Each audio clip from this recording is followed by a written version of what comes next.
जय हिंद दोस्तों, वंदे मातरम। भारत में G20 की बैठक की शुरुआत हो चुकी है। कई देशों के राष्ट्र प्रमुख भारत पहुंच चुके हैं। ऐसे में भारत में G20 की बैठक को लेकर दिल्ली में क्या तैयारियां की जा रही हैं, क्या आपको पता है इस बारे में? दरअसल इस समय भारत में जो G20 की बैठक हो रही है, वो सिर्फ भारत के लिए नहीं बल्कि पूरी दुनिया के लिए काफी ज्यादा अहम है। और भारत के लिए है एक ऐसा मौका जिसमें कि वो दुनिया के सामने दिखा सकता है कि भारत क्या चीज है। दरअसल अगर हम सीधे तौर पर समझें तो 80 के दशक के बाद ये पहला मौका है जब दुनिया के बीच सबसे ताकतवर देशों के नेता दिल्ली में एक साथ एक ही छत के नीचे पूरे 2 दिन रहेंगे। भारत मंडपम के अंदर इन 2 दिनों में जो भी बातचीत हो, लेकिन इस दौरान पूरी दिल्ली, खास करके दिल्ली के कुल 35 किलोमीटर के इलाके में 5000 CCTV camera, special control room और 50,000 से ज्यादा पुलिसकर्मी, K9 डॉग स्क्वाड और घुड़सवार पुलिस की सहायता से G20 समिट के दौरान कड़ी निगरानी रखी जा रही है। जमीन के नीचे से लेकर जमीन के ऊपर तक, रोशनी से लेकर हवा तक 35 किलोमीटर के दायरे में झांकने वाली हर खिड़कियों तक जहां भी नजर से खतरे का एहसास होगा, उससे निपटने और उससे निपटाने की भरपूर तैयारी की जा चुकी है। दिल्ली के उपराज्यपाल LG VK सक्सेना ने 9 और 10 सितंबर को होने वाली शिखर सम्मेलन की विभिन्न तैयारियों का जायजा लेने के लिए दिन के दौरान राजघाट और प्रगति मैदान का दौरा भी किया। ऐसे में सवाल उठता है कि दिल्ली करेगा G20 की मेजबानी, तो भारत मंडपम में कैसी है तैयारी? G20 के मद्देनजर की जा रही कुछ तैयारियां ऐसी हैं जो दिखाई तक नहीं देंगी। जमीन और आसमान के अलावा हवा तक पर नजरें हैं कि कहीं इस हवा का कोई ऐसी गैस ना छोड़ दे कि ये जहरीली बन जाए। बायो वेपन से लेकर केमिकल वेपन तक से कैसे निपटना है, इसके लिए दिल्ली भी इस समय पूरी तरह से तैयार है। दिल्ली में प्रगति मैदान से लेकर प्रधानमंत्री निवास के पूरे एरिया को नो फ्लाइंग जोन में डाला गया है।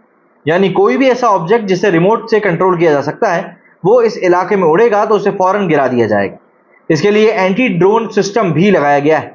अगर मेहमानों के होटल पर कोई हमला होता है तो वहां से उन्हें सुरक्षित निकालने के लिए वायुसेना के चॉपर को भी तैयार रखा गया है। साथ ही हर होटल में अंदर और बाहर खास ट्रेंड कमांडो भी मौजूद होंगे। इसके अलावा विदेशी मेहमानों के अपने सीक्रेट सर्विस और सुरक्षा के इंतजाम अलग है। G20 में शामिल होने जा रहे मेहमानों के लिए Delhi police, paramilitary forces, NSG, CRPF की टीम तो है ही, साथ ही IB और रॉ से भी लगातार इनपुट लिए जा रहे हैं। इतना ही नहीं, सुरक्षा के मद्देनजर भारतीय खुफिया एजेंसियों, ब्रिटेन की MI6 और रूस की KGB, अमेरिका की CIA और इजराइल की मोसाद जैसी एजेंसियों के साथ भी बराबर संपर्क में। एजेंसियां साइबर अटैक को लेकर भी पूरी तरह सतर्क है। एक्सपर्ट की एक टीम लगातार ऐसे खतरों पर नजर बनाए हुए है, खासतौर से उन होटलों में साइबर एक्सपर्ट की टीम कड़ी नजर रखे हुए जहां पर विदेशी मेहमानों को ठहराया जाएगा।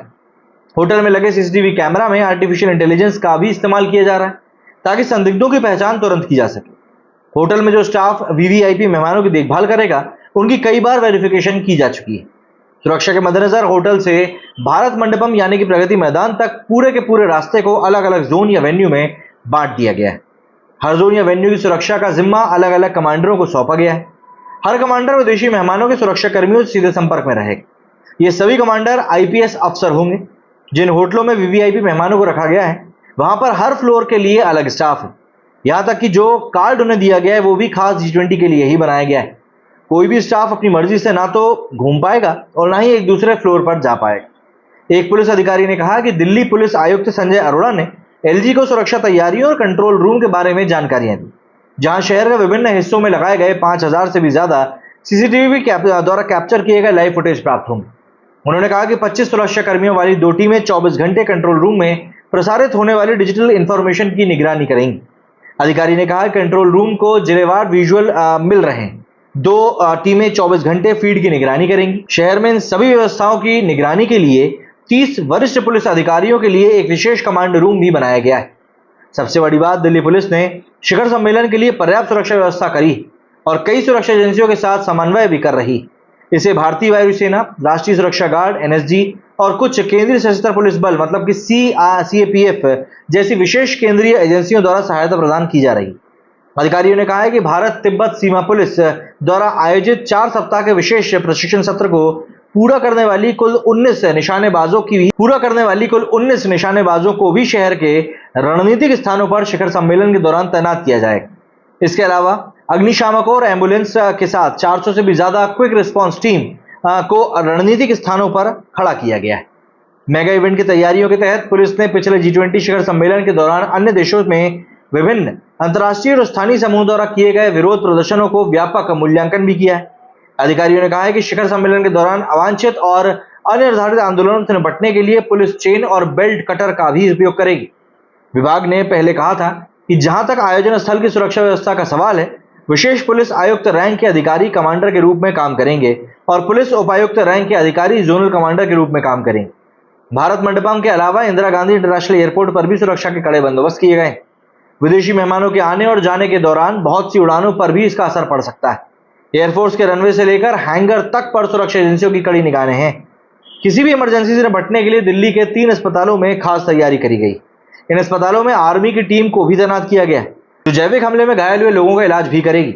आरएमएल अस्पताल का वीवीआईपी डेलीगेट्स और हेड ऑफ स्टेट के लिए खासतौर पर तैयार किया गया है। अगर कोई हेल्थ इमरजेंसी आती है तो वीवीआईपी कमरे तैयार हैं, जहां 24 घंटे डॉक्टर और हेल्थ स्टाफ ड्यूटी पर तैनात रहेंगे। सीधी सी बात यही है कि G20 को लेकर भारत पूरी तरह से तैयार है और दुनिया इस समय देख रही है कि भारत की ताकत का लोहा मानना कितना जरूरी। मेरे स्टूडियो फिलहाल उतना ही। जय हिंद, जय भारत।